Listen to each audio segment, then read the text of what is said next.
It's time for 5 recently released albums that you need to check out. That's right, your time is up, this time is now, and sometime down the line will probably be the future, but then it'll become the present. I'm confused. Big props to Synergy from last week, man. This freaking Rule sent me this shirt as well as a couple of other great things. If you guys haven't discovered the band Synergy as of yet, they were a feature on last week's massive 10-band edition of this very series. This week's only 5. Go check out last week's and check Synergy out. They rule. So we need to get started. We start this week's journey with Gemini Syndrome with Memento Mori. Now, if you thought that nu metal was dead, there's a good chance that you're kind of right. But this new generation has some elements of that. I think it just needs a little bit of a different name. Perhaps alternative metal is what people are going for. But Memento Mori by Gemini Syndrome certainly has some of those elements. It certainly sounds similar to what you heard on the radio from the nu metal crops during the 2000s. And this Los Angeles, California-based band is able to return with their second disc, a 15-track affair, where most of the tracks hover within a 3 to 4 minute long range until you get to the very final cut, which is Brought to Light, which is the one that eclipses the 5-minute mark and certainly does leave this album kind of lingering a little bit whenever it completes. There's some gothic twinges in here. There's some riffage that actually sounds like it should be perhaps even on a metal, like either a metalcore or a melodic death metal record, but whenever it all comes together, it certainly has that alternative gloss feel that sort of, they're poised to sort of bring nu metal back, I guess, a little bit. Either that or at least some sort of derivative of it that is a little bit more creative. I don't know. It's really dependent upon your real perspectives on this. And I really like Remember We Die off of this album, the second cut. It's one that has just a really great hook. There's a lot of hooks on this album and some choruses that really are, they feel very, very big. The songwriting, it has a little bit of a mature luster to it. So if you're looking for a group that, especially after the mayhem that was the 5 Reasons People Hate Korn video, if you're looking for a group that perhaps could be a worthy successor to Korn's creativity, check out Gemini Syndrome with Memento Mori. Soilwork is in this series. You would think that this would have been a full review, but Death Resonance is a little different than a brand new Soilwork studio album.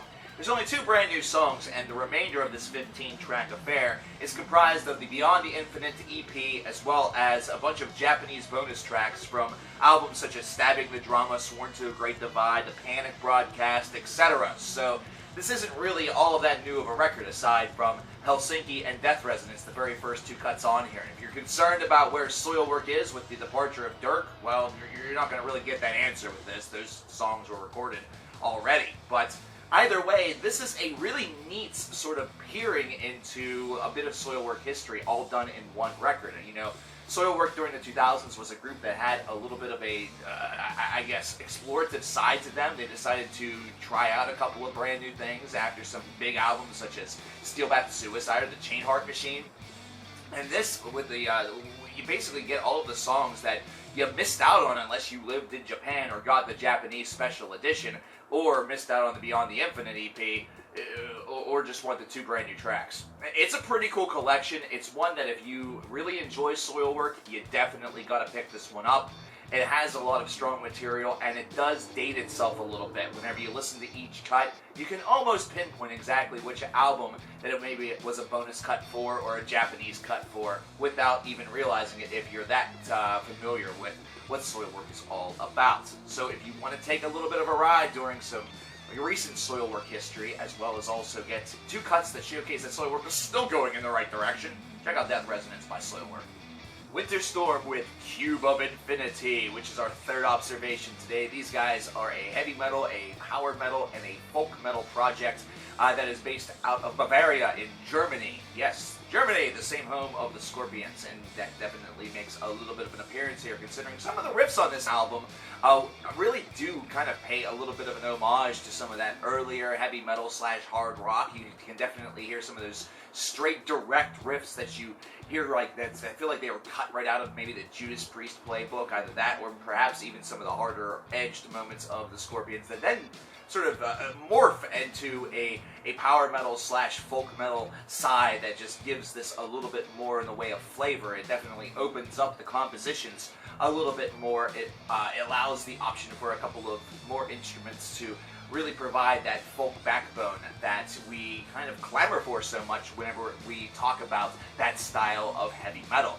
Now, I dig the fact, actually, that this is called Cube of Infinity. It sounds kind of corny, sounds like it should be some sort of, like, terrible sequel to the movie Cube, but either way, I love that this band, whenever they really expand their horizons and expand their compositions to go beyond the 6-minute mark, they do not give you any wasted time. They instead continuously build. And the only reason why I don't think they go to that well more often is because their aggressive nature, their a little bit more fast-paced nature, that gallop is something that they really put a lot of soul into. It definitely has this direct and very enjoyable feel. So tracks such as In Clarity, either that or Effects of Being definitely have that real nomenclature to it, that real idea behind it. But I love Frozen Awakening, and I love Pacts of Blood and Might, considering that more than 6-minute long flavor allows them to open up their expectations a little bit, opens up their compositions a bit, and showcases a little bit more of what they got. Show me what you got! Damn!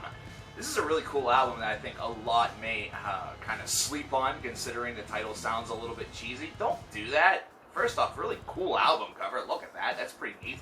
And also, really good band. For 4 albums in, these guys sound pretty darn good, and definitely are worthy of your follow if you're into power folk. Check them out. Many of y'all are wondering if I'm a what culture guy. Well, here's your proof.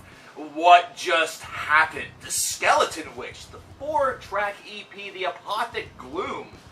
Now, for those of you that know this band, they have a melodic death side that also counteracts with thrash metal to make a death thrash mix, and whoa.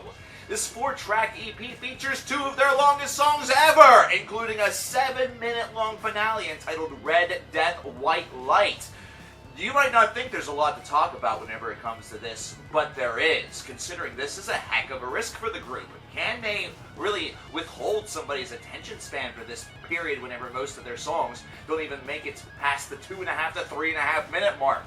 And the answer is, yeah, they can, and they can do so extremely well. The chaos becomes a little bit more, I guess, controllable, but the frantic nature of this is very well balanced. And the fact that the Apothic Gloom, the very first cut, is nearly 6 minutes, sort of sets up what this EP is going to be all about.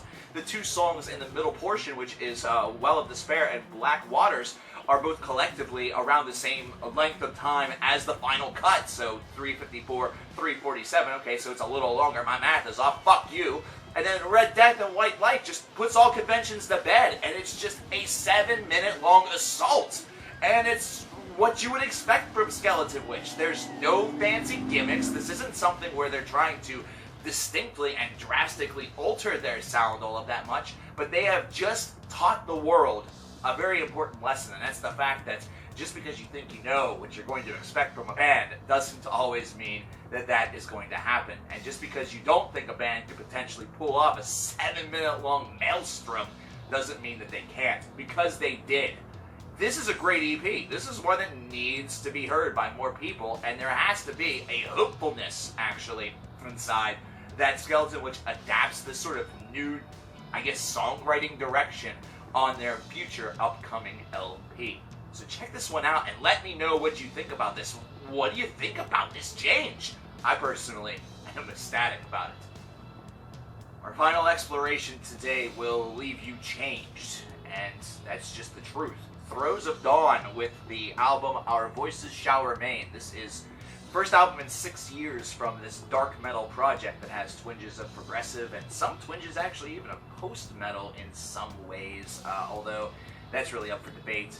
It's based on the ear of the beholder, I suppose. And one of the main reasons why some may actually have that catalyst point to make that claim is because of the opening track, Mesmerized, which could easily be a Song of the Year contender. This is 9 minutes, 25 seconds. It's one that sort of just builds layer by layer until it finally reaches its crescendo. And man, the way in which this song was constructed is absolutely masterful. Even at the end, whenever you really expect something a little bit different to happen, you end up still satisfied. You don't want this song to ever really conclude. You would almost like to hear one of the repetitive riffs just continue to linger throughout the course of your lifetime. It's just absolutely fantastic.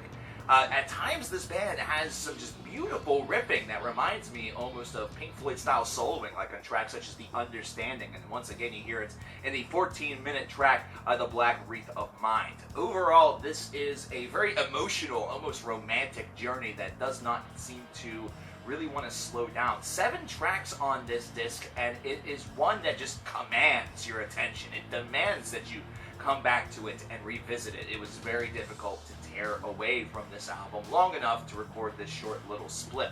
So let me say this, just as a FYI, these bands in the 5 recently released albums are definitely qualified for end of the year lists, and don't be surprised if Throes of Dawn ends up on it. It's that damn good.